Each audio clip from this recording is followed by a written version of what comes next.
Hello students. In the previous recording, we learned about the meaning of solutions, importance of solutions, and types of solutions, right?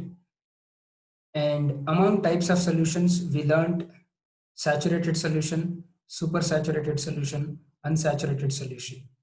And depending on the solvent present, we classify solutions into aqueous solutions and non-aqueous solutions, isn't it? And based on the concentration, we classify solutions into dilute solution and concentrated solution. And we also learned about the way of expressing concentration of a solution. We can express concentration of a solution qualitatively as well as quantitatively. Qualitatively, we can say a solution is dilute or concentrated, but that leads to a lot of confusion. That will not give an exact idea about the amount of solute present in a specified amount of solvent. Therefore, we adopt quantitative method to know the exact amount of solute present.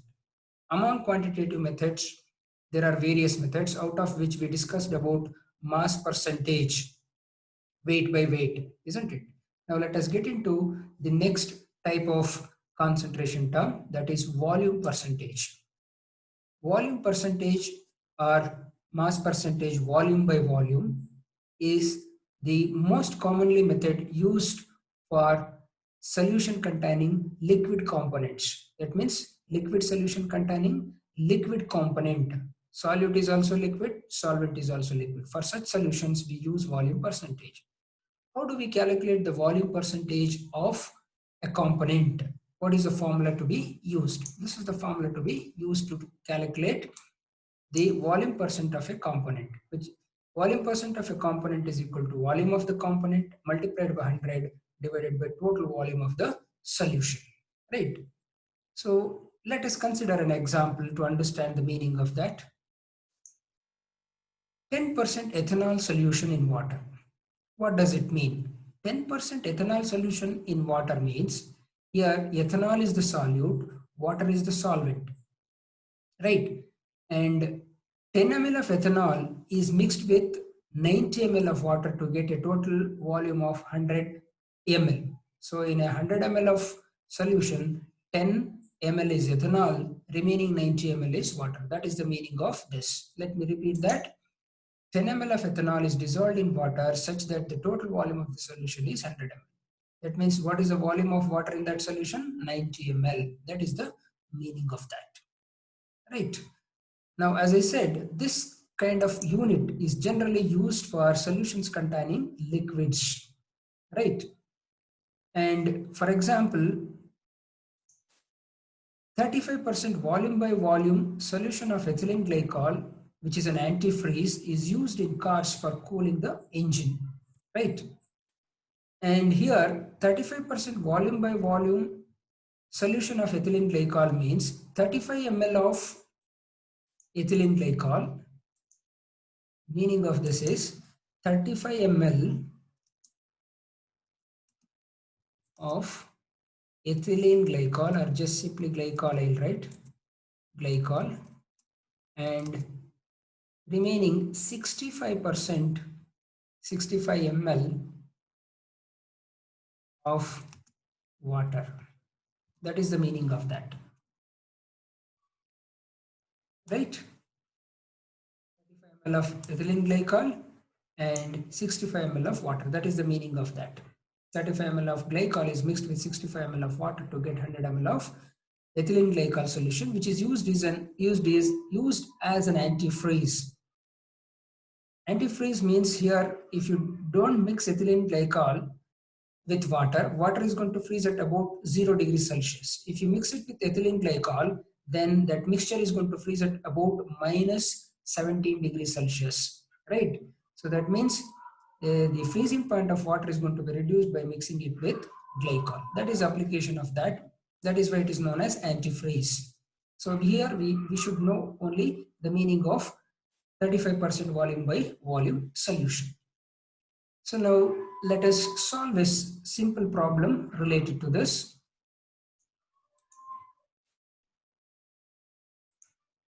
Yes, this is the problem. Calculate the volume percentage of benzene in the solution obtained by mixing 20 ml of benzene in 980 ml of petrol, right? So here the students, as usual, the formula to be applied is, this is the formula: volume percent of a component is equal to volume of the solution or volume of the component multiplied by 100 divided by total volume of the solution. So here let us substitute the given data in the formula. This is equal to, what is volume of the component? 20 ml, right? And that should be multiplied by 100, right? Then divided by total volume of the solution, 20 ml plus 980 ml. Put together, it is 1000 ml. Correct? So if you simplify it, you are going to get 2%. Answer is 2%. So this is how we can calculate volume percent of a component in the given solution, right? Now let us move on. Let us get into the another important concentration term.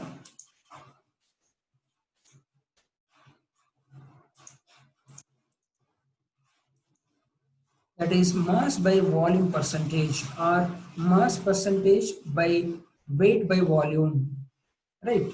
This kind of method is generally used in pharmacy, medicine, and chemical laboratories.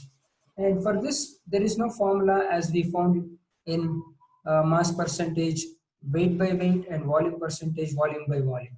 Here, the meaning itself is telling that per 100 ml, what is the amount of solute present? So meaning of mass by volume percentage is, it is the mass of solute dissolved in 100 ml of the solution.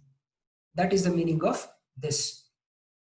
And for example, 2% starch solution. For example, 2% starch solution in water means 2 grams of starch dissolved in water, 100 ml of water. How much of water? 100 ml of water. 2 grams of starch dissolved in 100 ml of water is the meaning of 2% starch solution. Generally, we prepare this as indicator in iodometric titrations. Generally, we use indicators of different percentages: 5% potassium ferricyanide indicator, 2% starch indicator, etc. So here 2% means 2 grams of starch dissolved in 100 ml of water. Similarly, 10% glucose solution, weight by volume, meaning of that is 10 grams of glucose dissolved in 100 ml of water. That is the meaning of that. As I said, it is the most commonly used method in medicine, pharmacy, and chemical laboratories. So now students, we have completed 3 concentration terms. Let us go to the fourth one. Fourth one is very interesting one, that is parts per million. Students, this concentration term is generally used to express the concentration of solute present in minute quantities or in trace amounts. For example, in air, pollutants are present. Very, very little amount of pollutants will be present. In water, very little amount of dissolved salts will be present. To express all such constituents present in air, water, etc., we are going to use this unit, parts per million. So as I said, this is going to be used when a solute is present in trace quantities. When the solute is present in trace quantities, its concentration is going to be expressed in terms of parts per million. Correct? And we use this term generally to express the concentration of pollutants and constituents present in water. Concentration of pollutants in water or atmosphere is expressed by parts per million. For example, at the beginning of the chapter, we considered what? Concentration of fluorides in water. If 1 ppm, if less than 1 ppm, of fluorides are present in water, then it prevents what? Dental caries, right? Suppose if the concentration of Fluorides is greater than 1.5 ppm. 1.5 ppm of fluorides water will give rise to a condition known as mottling of teeth, that is brownishing of teeth, mottling of teeth. And about this we already discussed. So the concentration of fluorides is in such amount. 1 ppm means it will be around 0.0001 grams present in 1 liter, like that. So when you have very little amount, we are going to use this term 1 ppm, 1.5 ppm of fluorides, and the amount of dissolved oxygen present will also be expressed in parts per million.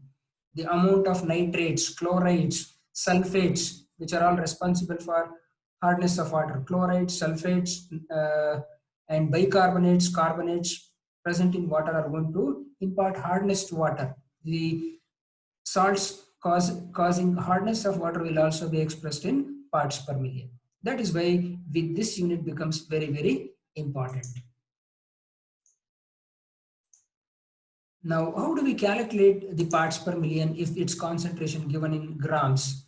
So we have a formula to convert the given amount of solute into parts per million. That is, parts per million is equal to number of parts of that component divided by total number of parts of all the components of the solution multiplied by 10 power 6. Right? So number of parts of the component, that means number of grams of that component divided by total grams of all the components of the solution. So mass of the solution in grams, mass of the component in grams multiplied by 10 power 6 will give us parts per million. That means, for example, to make it much more clear,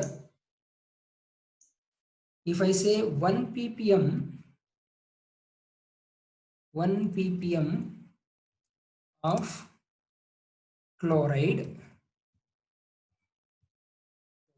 that means that 1 gram, if you want to mention it in grams, 1 gram of chloride is present in 1 million 10 power 6, 1 followed by 6 zeros,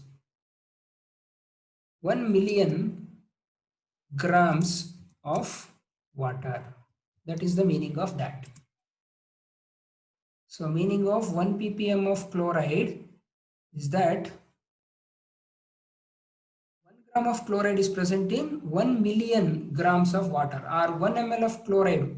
If you want to express both of them in ml, 1 ml of chloride solution is present in 1 million ml of water, or 1 gram of chloride is present in 1 million cm cube of water. That is the meaning.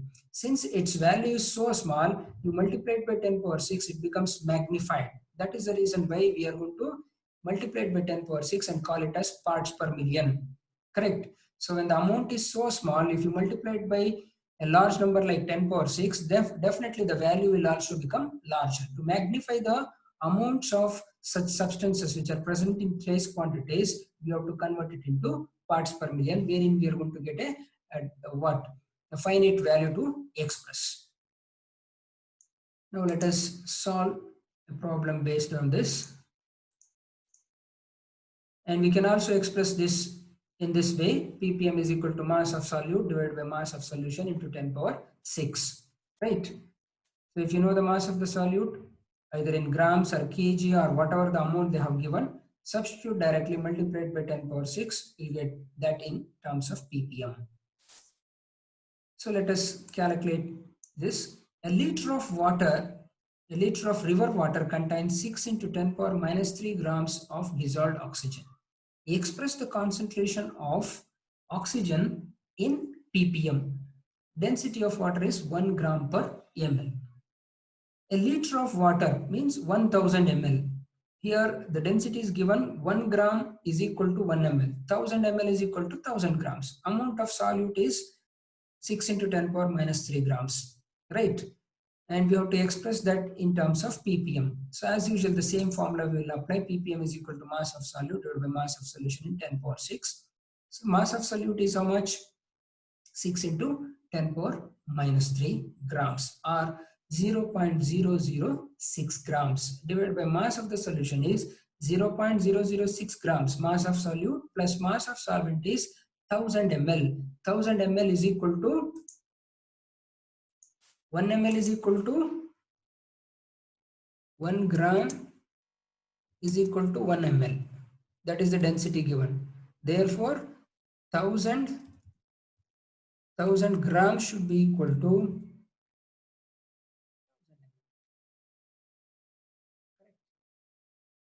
now mass of the solution is 1000 ml or 1000 grams plus mass of solute is 0.0006 grams. So let us substitute that in the formula.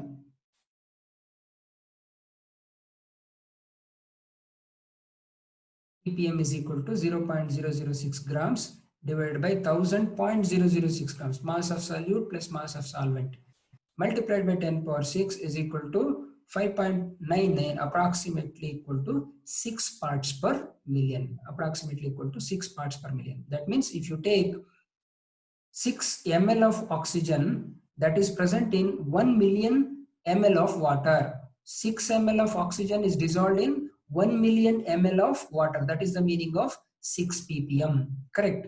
So instead of expressing it in 0.006 grams, we can easily express it as 6 ppm.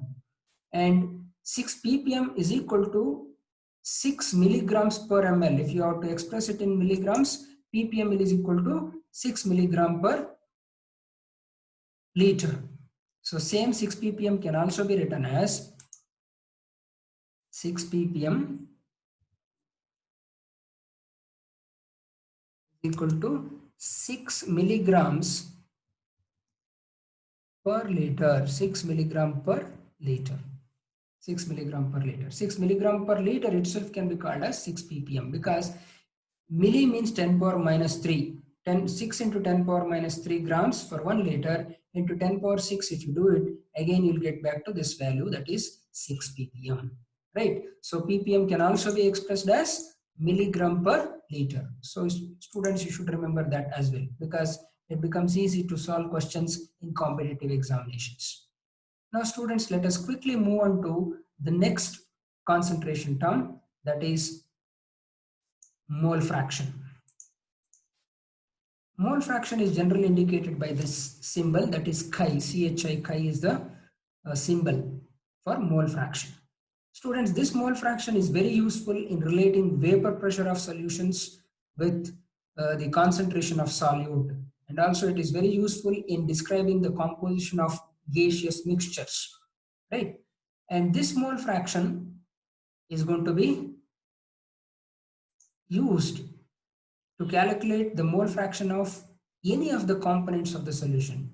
In the solution, suppose there are two components, mole fraction of solute as well as mole fraction of solvent. Both of them can be calculated, and this is the formula to be used to calculate mole fraction. Mole fraction of a component can be solute as well as solvent. Number of moles of component divided by total number of moles of all the components, or total number of moles of the solution, you can say. Instead of this, you can take it as solution. You can take it as solution. Total number of moles of solution. Total number of moles of solution can also be right, because all the components means solute as well as solvent. Now, so let us move on. For example, in a binary mixture, means mixture containing two components, solute and solvent.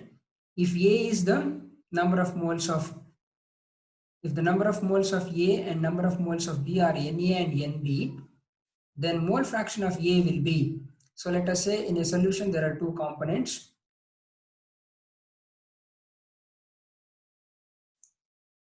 In the solution we have two components.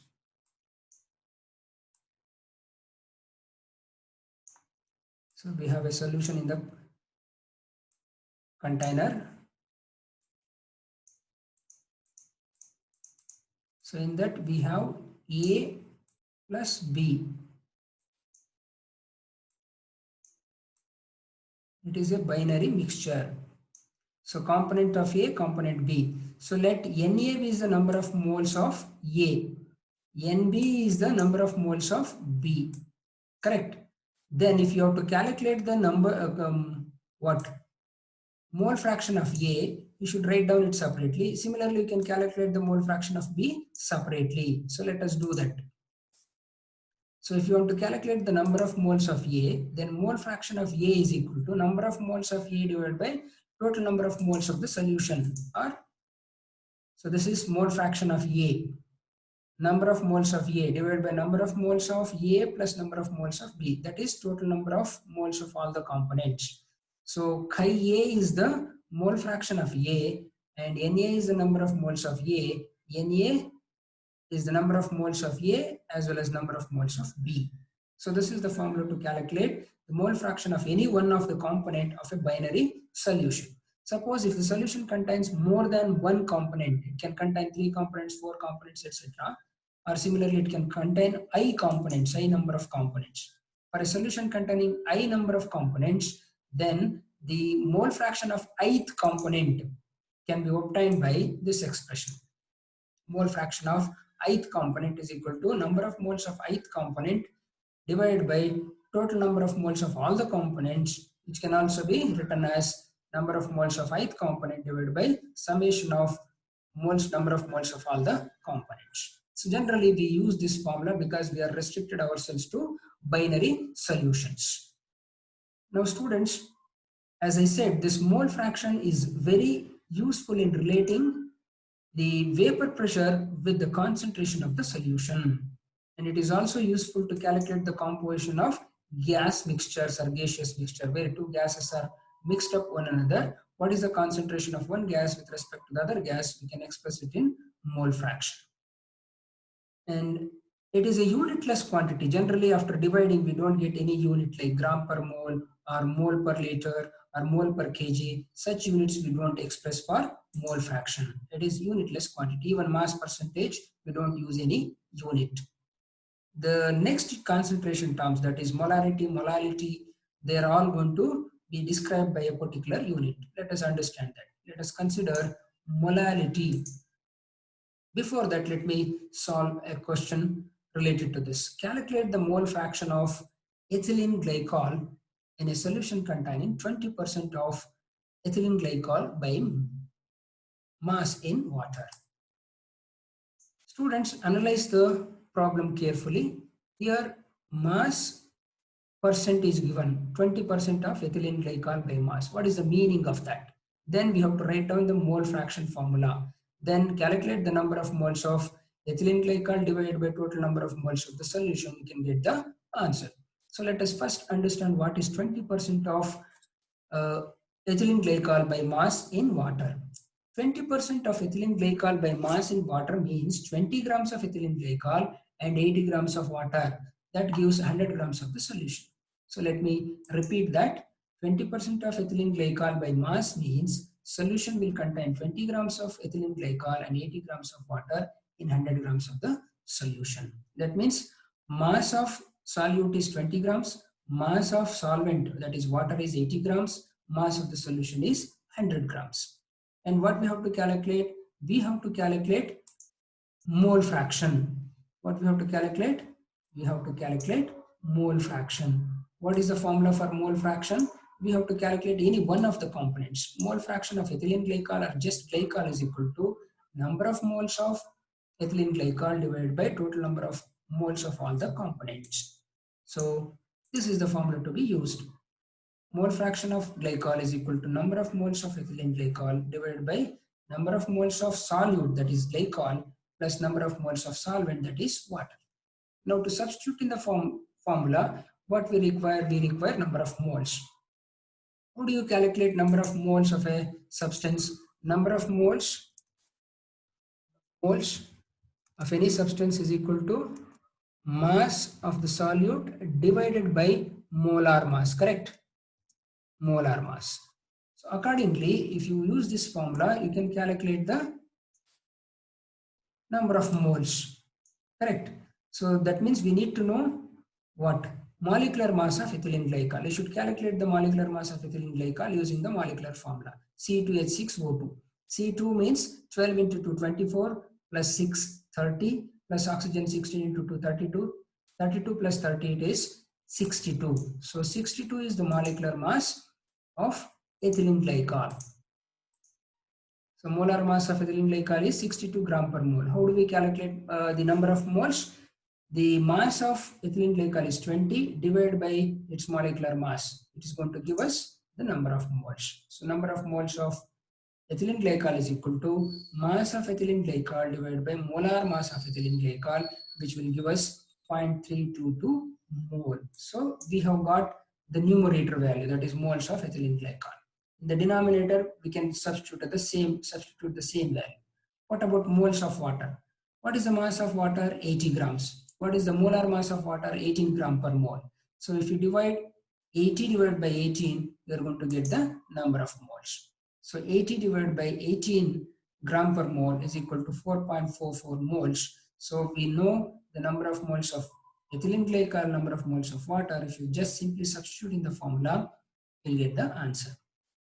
So that is equal to this, and if you simplify this further, 0.068 moles. So we got the number of moles of, mole fraction of ethylene glycol. Suppose if they ask you to calculate mole fraction of water, what do? You don't have to do the same circles. Just you have to subtract it from 1, you'll get the mole fraction of water. Because mole fraction of solute plus mole fraction of solvent should be equal to 1. So if you have to get mole fraction of solvent, that is water, that is equal to 1 minus mole fraction of water. If you simplify that, then easily you can solve it. You don't have to do the same way. Same way you can do mole fraction of water also. Number of moles of water divided by total number of moles of all the components. Instead of that, simply you subtract it from 1. So mole fraction of water can be calculated as 1 minus 0.068, that will be equal to 0.932 is the mole fraction of water. Now students, you take another problem and you take it as assignment and work it out. So what is the assignment problem? Calculate the mole fraction of potassium iodide if the density of 20% mass by mass aqueous potassium iodide is 1.202 gram per ml. So take this as the homework problem or assignment problem, work it out and find out the answer. So now we have completed mole fraction. Let us get into the molarity and molality. First we will consider molarity. Students, molarity, which is indicated by capital M, is the most commonly used method to express the concentration of solutions in chemical laboratories. You might have come across the labels written on the reagent bottles as 0.1 molar HCl, 0.5 molar NaOH solution, 0.001 molar sodium carbonate solution, 0.1 molar sodium carbonate solution or calcium carbonate solution, etc. Right? So this is the most commonly used concentration term to be used in chemical laboratories. And what is this?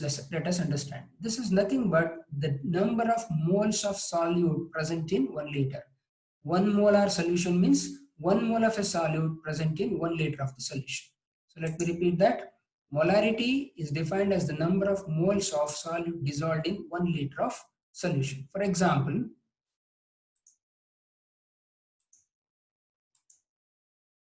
one molar sodium hydroxide solution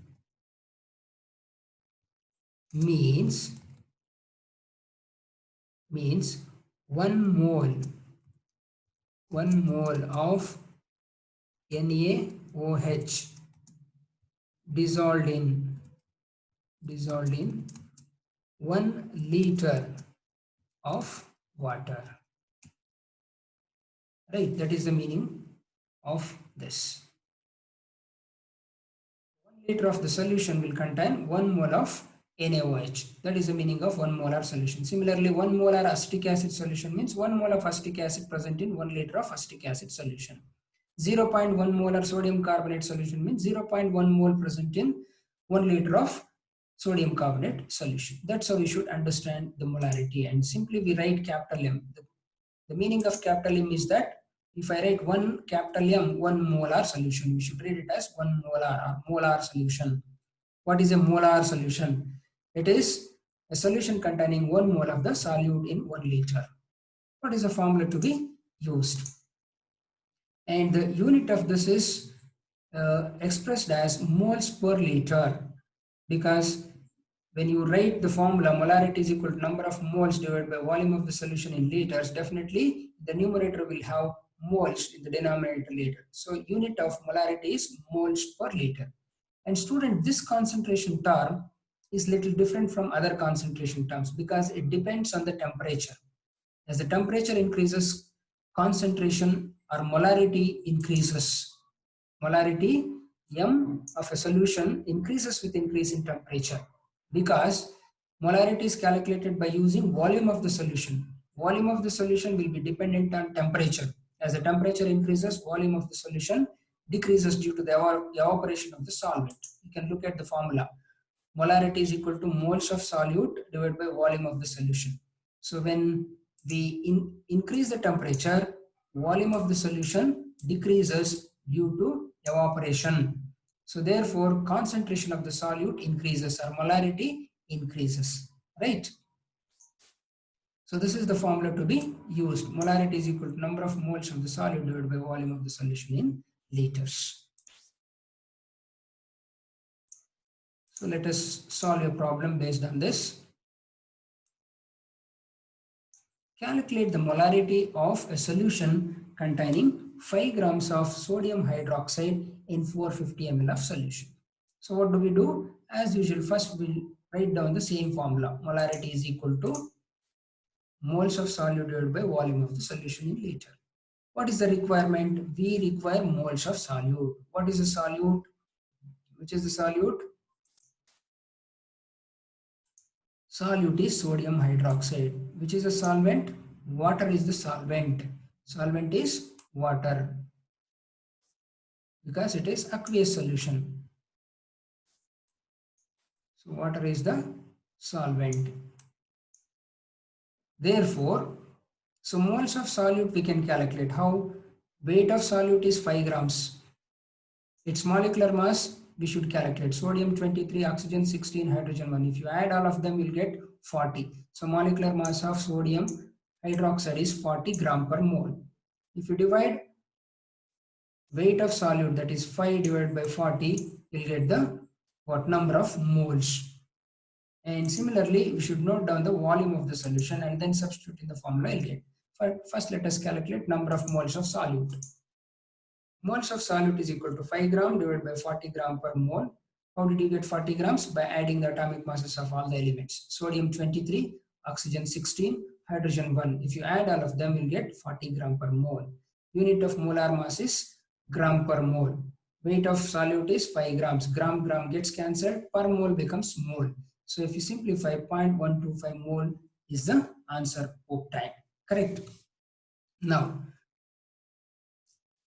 what is the other requirement? Volume of the solution. Volume of the solution is given in ml, milliliters, but we want it in liters.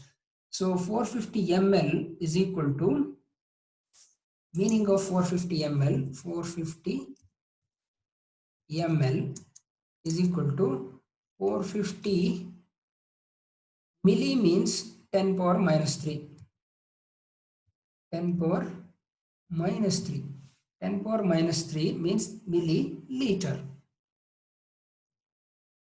So that means 10 power minus 3 means 450 divided by 1000. 450 divided by 1000 will be 0.450 liters. So simply you can express the volume of solution as 0.45 liters.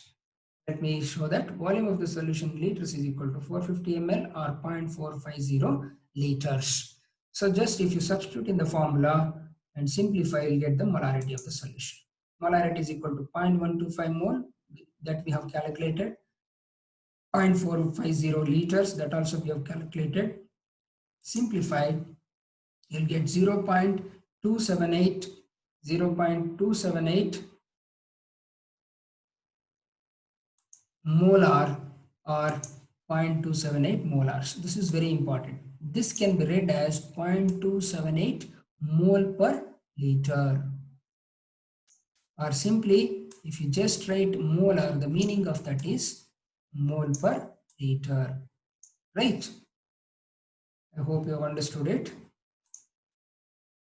This is how we can solve problems based on molarity. Just one simple problem I have given. You can take many such problems. Just first write down the formula and write down the requirement. According to the requirement, look at the given data and prepare the given data to be substituted into the formula, and then substitution and then giving the answer, because the marks will be awarded for stepwise substitution. Writing formula 1 mark, and then substitution in the formula another 1 mark, and final answer 1 mark.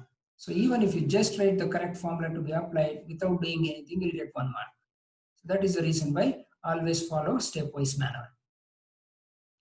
So let me give you one assignment problem for this also. Calculate molarity of potassium iodide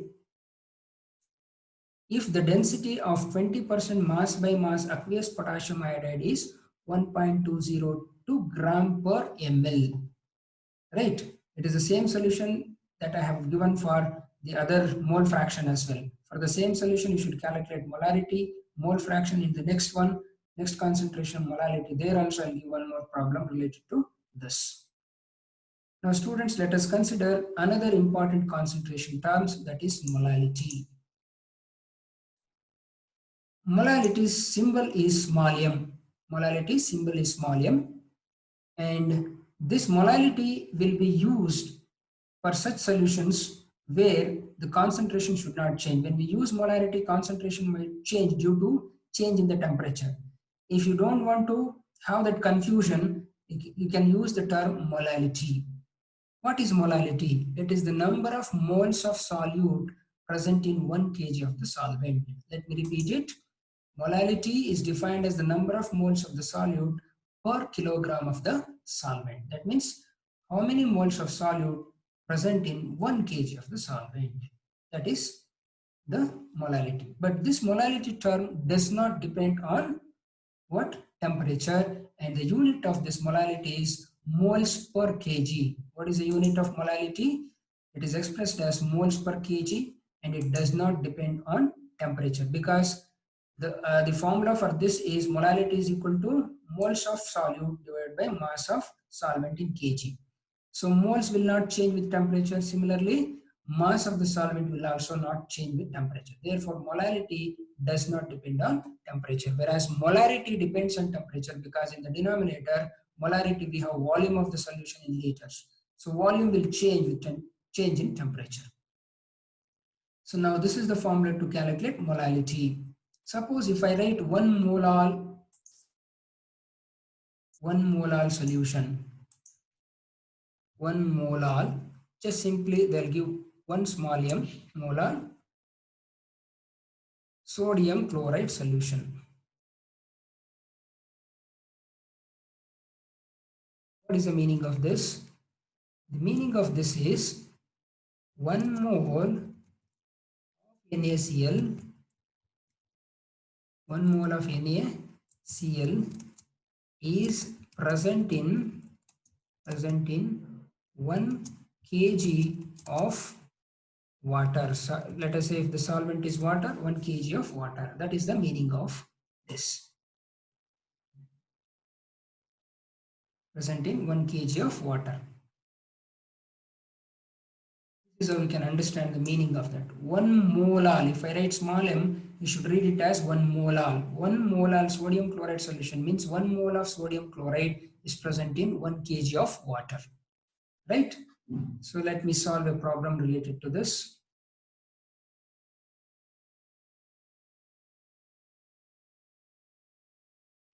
molality of 2.5 grams of ethanoic acid in 75 grams of benzene. Students, the solute is, which is the solute?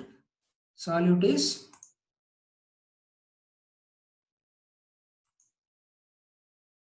is ethanoic acid. Formula is given, ethanoic acid. Solvent is benzene. Solvent is benzene. Solute is ethanoic acid. What is the formula for molality? It is the same formula. First, you should write down the formula. According to the formula, what is the requirement? We should calculate the moles of solute. That means moles of ethanoic acid should be calculated. Similarly, mass of solvent in kg. Mass of solvent is given in terms of grams. Convert grams into kg. Then substitute in the formula. Easily, you can get the answer. So now, let us calculate the moles of acetic acid. To calculate moles of acetic acid, we require mass of acetic acid and we require molar mass of acetic acid. Molar mass of acetic acid we can calculate. 2 carbon atoms, 12 into 2, 24. 4 hydrogen atoms, plus 4, 28, plus 16, 40, 40 plus, no, 2 carbon atoms, 12 into 2, 24, plus 4 carbon atoms, 28, 28 plus 16, 44 plus 16, 60 is the molar mass. So therefore, 2.5 divided by 60 will give us the number of moles. So molality of what? Ethylene glycol, sorry, acetic acid is equal to moles of acetic acid divided by kg of benzene. So number of molar mass of acetic acid, as I said, it is 60 gram per mole. Moles of acetic acid is equal to 2.5 divided by 60 gram per mole, where 2.5 grams is the mass of ethanoic acid.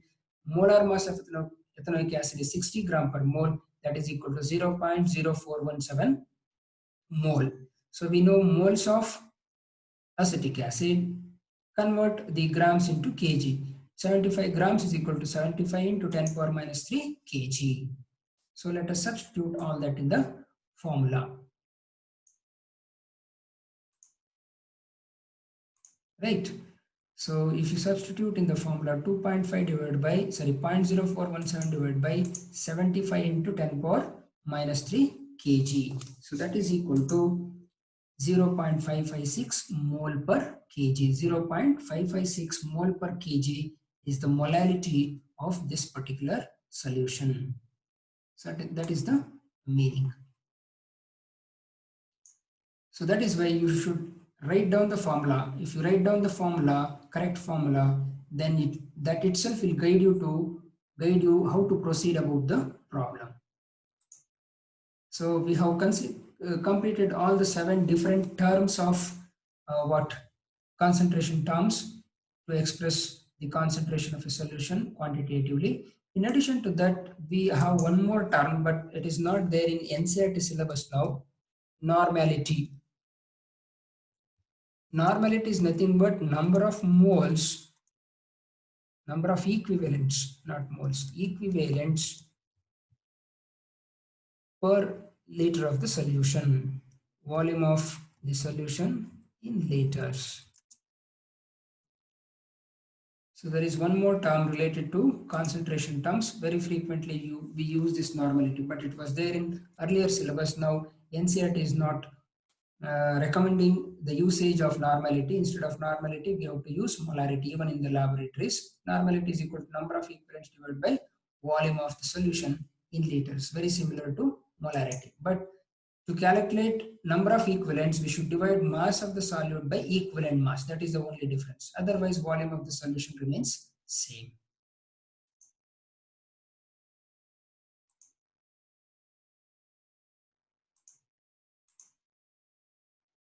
So let us consider one more problem related to this. Yes, students. Calculate molality of potassium iodide if the density of 20% mass by mass aqueous potassium iodide is 1.202 gram per ml. So here what we need to understand, 20% mass by mass aqueous solution. Aqueous solution means it is going to be prepared in water. Solution is prepared in water. Solvent is water. Solute is potassium iodide. So 20% mass by mass potassium iodide solution means 20 grams of potassium iodide mixed with 80 grams of water to get 100 grams of the solution. Let me repeat that. 20% mass by mass aqueous solution of potassium iodide means 20 grams of potassium iodide dissolved in 80 grams of water to form 100 grams of the solution. So we know mass of solute 20 grams, mass of solvent is 80 grams, mass of the solution is 100 grams. Now what we have to calculate? We have to calculate molality. What is the formula of molality?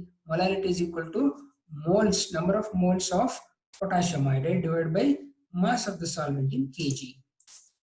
Molality is equal to moles of solute divided by mass of the solvent in kg. Now we have to calculate moles of solute. To calculate moles of solute, we need to calculate the molar mass of potassium iodide, right? What is the molar mass of potassium iodide? Potassium iodide molar mass is equal to, potassium iodide is 39 grams plus iodine is 126, approximately 127 you can take. It's going to be 166. Molar mass is going to be equal to 166. So now if you divide 20 grams of potassium iodide by 166, you will get the number of moles. Let us do that. Mass of solute is equal to 20 grams and molar mass of potassium iodide is 166 gram per mole. So 20 divided by 166, 0.12 mole is the moles of solute. Then mass of solvent in kg. What is the mass of solvent? 80 grams. So 80 grams is converted into kg.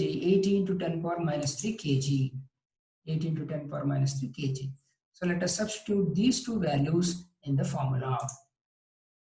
0.12 mole divided by mass of the solvent in kg, which will be equal to 1.5 molal. If I write small m, you should read it as molal. So 1.5 molal, meaning of that is 1.5 moles of potassium iodide is present in 1 kg of the solvent, that is water. That is the meaning of that. So students, now we have completed almost all the concentration terms under quantitative method of expressing concentration of solution, right?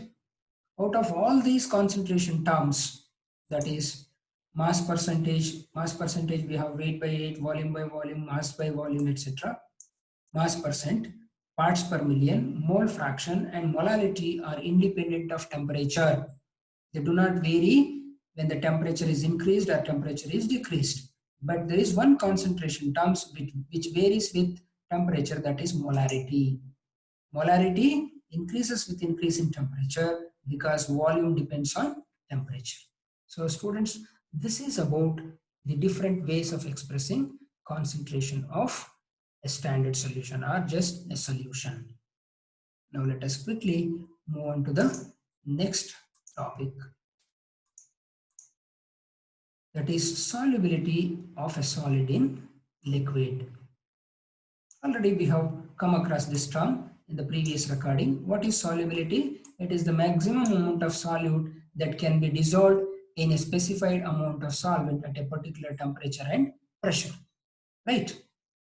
And during the solubility of a solid in liquid, so that is only solute should be dissolved in liquid solvent. So solute is solid, liquid is the solvent. Let me write that. Solid is going to become solute and liquid is going to become solvent.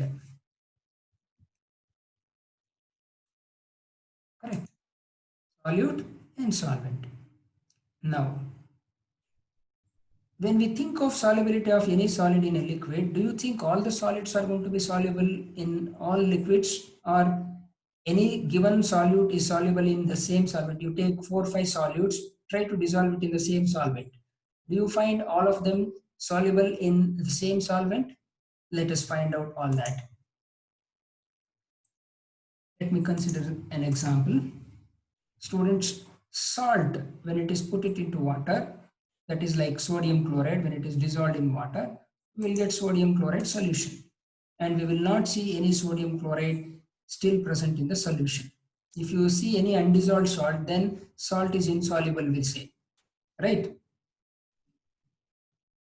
And here the salt is disappearing into solvent. That means salt is soluble in water. Here salt is a polar solute. Salt is a polar substance. Polar means it contains both positive and negative. For example, Na plus and Cl minus. Na plus and Cl minus. And on that. Going to be Cyrus.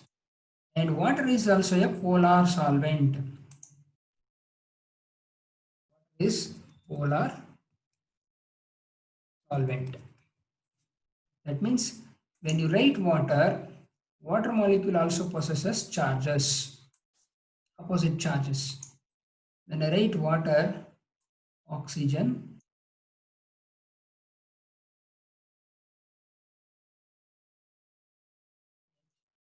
this is going to become delta positive, oxygen becomes delta negative. Oxygen is going to become delta negative. So this is called as polarity. So water is a polar solvent. So when you dissolve a polar solute in polar solvent, it's going to be soluble, right? So now salt dissolves in water. All of us know that. Similarly, let us put sugar in water. Sugar in water, stir it well, you'll get sugar solution. That means sugar also dissolves in water. Salt dissolves in water, sugar also dissolves in water.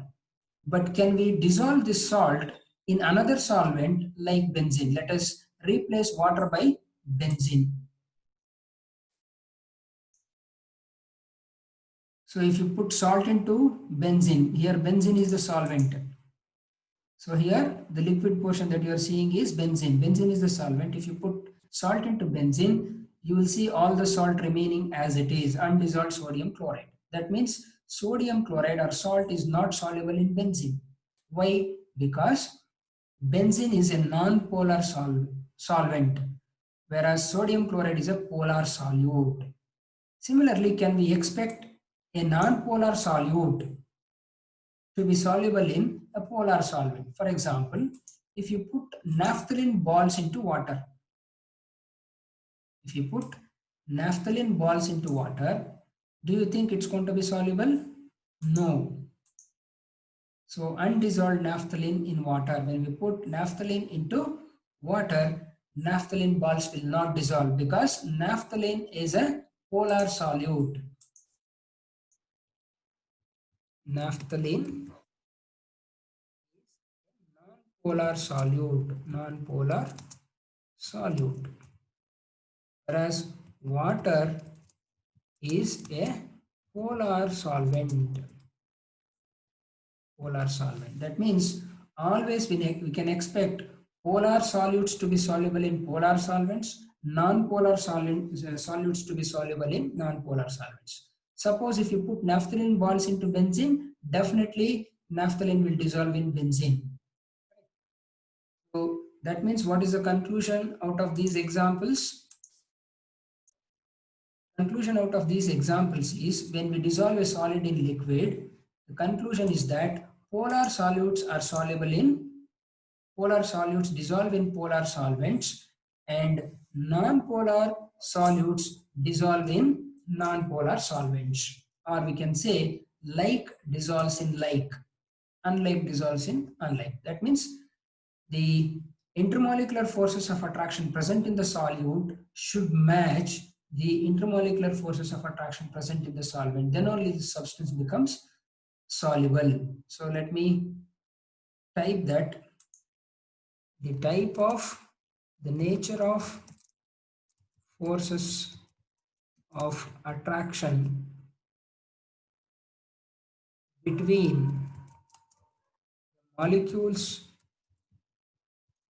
of a solute should match type of forces, type of forces of attraction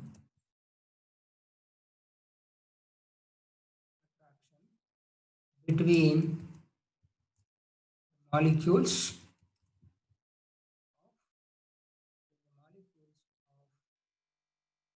solvent, then only